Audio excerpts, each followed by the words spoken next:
कधी कधी आरोग्यावर येणारं संकट इतकं मोठं असतं की उपचारापेक्षा आधी चिंता असते ती उपचारासाठी पैसा कुठून आणायचा। अकोल्यातील प्रशांत इंगळे यांच्या कुटुंबासमोरही असं संकट उभं राहिलं। कष्टाचं काम करून कुटुंबाचा उदरनिर्वाह करणाऱ्या प्रशांत यांचं यकृत निकामी झालं आणि डॉक्टरांनी तातडीने यकृत प्रत्यारोपणाचा सल्ला दिला। लाखो रुपयांचा खर्च कुटुंबाच्या आवाक्याबाहेर होता। अशावेळी आधार ठरला मुख्यमंत्री वैद्यकीय सहायता निधी आणि सामाजिक संस्थांचा मदतीचा हात। मुख्यमंत्री वैद्यकीय सहायता निधीतून 2 लाख तर टाटा ट्रस्टकडून 19,60,000 अशा एकूण 21,60,000 रुपयांच्या मदतीमुळे मुंबईत प्रशांत यांच्यावर यशस्वी यकृत प्रत्यारोपण झालं आणि या संघर्षात पत्नी वर्षा यांनी स्वतःच्या यकृताचा काही भाग दान करून पतीला नवजीवन दिलं। शासकीय मदत, सामाजिक संवेदनशीलता आणि नात्याची ताकद यांची ही हृदयस्पर्शी कहाणी पहा वास्तविकता यशाची मध्ये।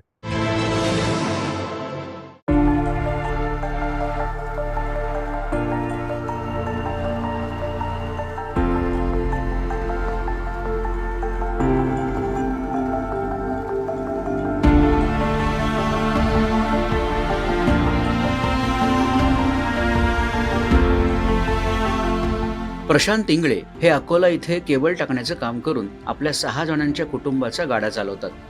ऑक्टोबर 2025 दरम्यान प्रशांत यांना अचानक पोटदुखीचा त्रास सुरू झाला। विविध वैद्यकीय तपासण्या केल्यावर त्यांचं यकृत गंभीररित्या निकामी झाल्याचं निदान झालं। डॉक्टरांनी त्यांना तातडीनं यकृत प्रत्यारोपण करण्याचा सल्ला दिला। मात्र या उपचारासाठी 25 ते 30 लाख रुपयांची आवश्यकता होती।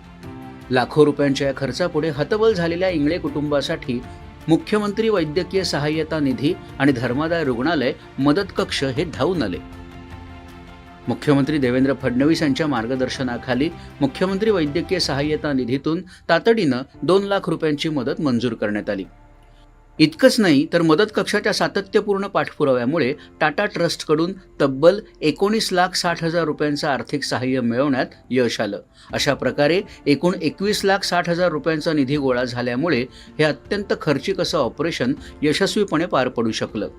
मला म्हणजे 8 महिन्यापासून 8 ते 9 महिन्यापासून मला माझ्या अंगावर म्हणजे सूज खूप जास्त होती। नंतर पोटामध्ये पेन होत होती मला।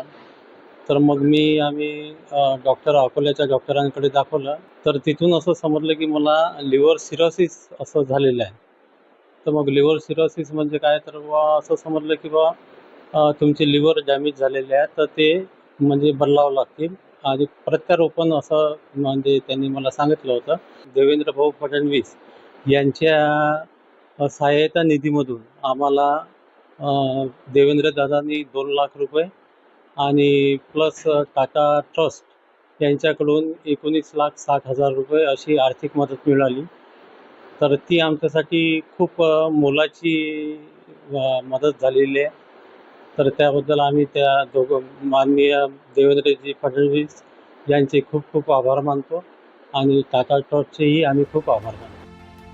पतीचं यकृत निकामी झाल्यानं हतबल झालेल्या वर्षा इंगळे यांनी मोठ्या हिमतीनं स्वतःला सावरत मदत मिळवली, पण यकृत प्रत्यारोपणाची नवी अडचण त्यांच्यासमोर होती।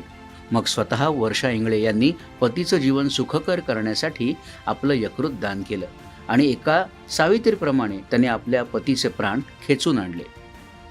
भावना असं होतं की आता मला सांगायला म्हणजे हे 2 ते 3 सेकंदच लागले पूर्ण, पण मला खूप म्हणजे अशा ह्याच्यातून जावं लागलं की एखाद्या काठोनातूनच 9-10 महिन्याचा प्रवास करायला लागला।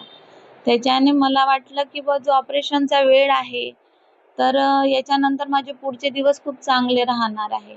त्याच्याने मला काही वाटलं नाही, असं वाटलं की त्यांना एक नवीन जीवनदान भेटत आहे आणि त्याच्यानंतरचे माझे दिवस खूप चांगले आणि सुखाचे राहणार आहे। माझ्या सुनीच्या बद्दल खूप आपुलकी वाटते। कोणीच देणारं नव्हतं माझ्या पोराले लिव्हर, पण माझ्या सुनीनं दिलं।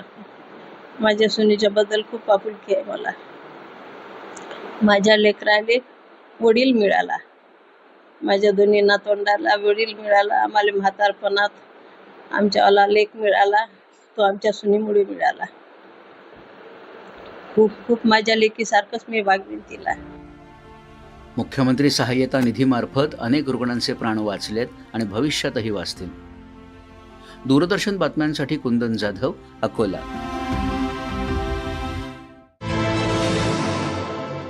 उपचार महाग